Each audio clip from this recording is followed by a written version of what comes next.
statement nila. Yeah. Okay.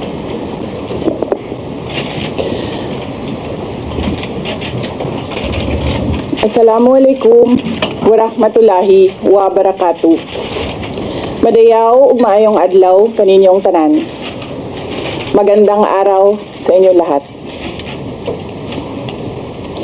Proverbs 19 verse 21 states, "Many are the plans in a person's heart, but it is the Lord's purpose that prevails."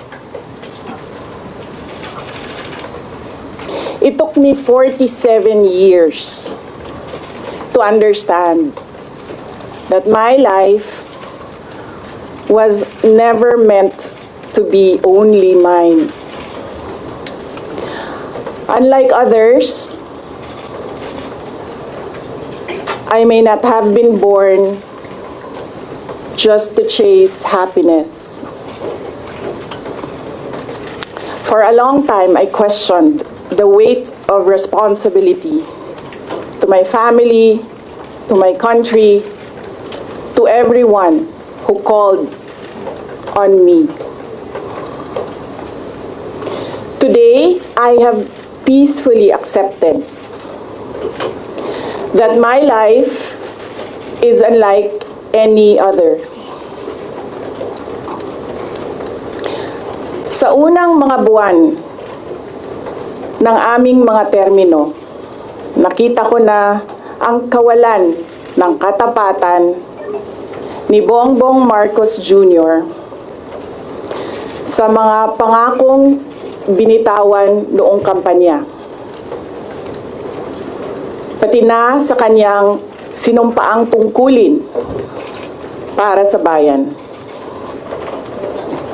Dahil hindi ko kinaya na maging bahagi ng 2025 national budget na tadtad ng katiwalian, pinili kong umalis sa kabinete. Kahit alam ko na mula pa noong 2023 na ang magiging kapalit ay ang aking impeachment. Mga kababayan, humihingi ako ng paumanhin. Patawad kung tinulungan ko mahalal si BBM bilang Pangulo ng ating bansa.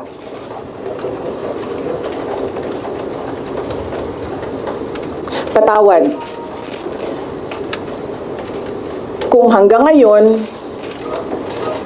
ay marami pa ring Pilipino ang nalulunod sa baha nang dahil sa malawakang korupsyon. Patawad kung lantaran ang pang-aabuso ng ating mga institusyon para sa pansariling interes ng mga politiko.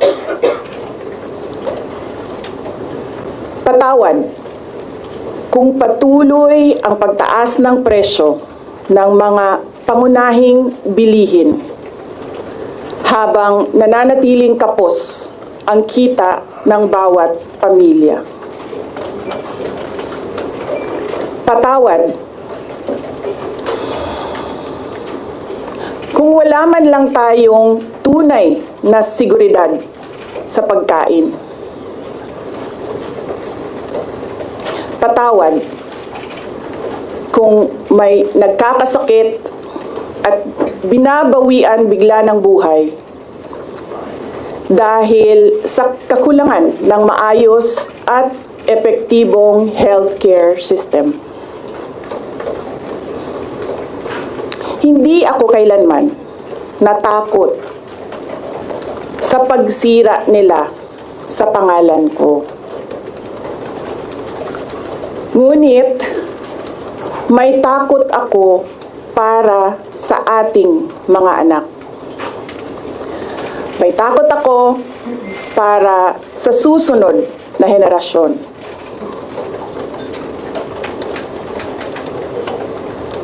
May takot ako para sa mga kababayan nating walang bahay sa ibang bansa. Walang pangalawang pasaporte, walang ibang matatakbuhan kundi ang Pilipinas. Kahit ito'y patuloy na nalulugmok sa kahirapan. Na ako'y kahadlok, nga moabot ang adlaw na dawaton na lang nato ang kapobrehon isip kapalaran. Nga maanad na ta sa sayop.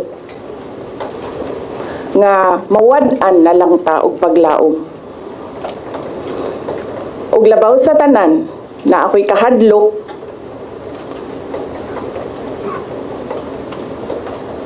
nga moabot ang adlaw nga wala na tay Pilipinas nga ikahatag sa atong mga anak. I cannot kneel before each and every Filipino to beg for forgiveness. Instead, I offer my life, my strength, and my future in the service of our nation. Mga kababayan, ibalik natin ang tapang at malasakit para sa Diyos, sa bayan, at para sa bawat pamilyang Pilipino. Ako si Sara Duterte, tatakbo bilang Pangulo ng Pilipinas.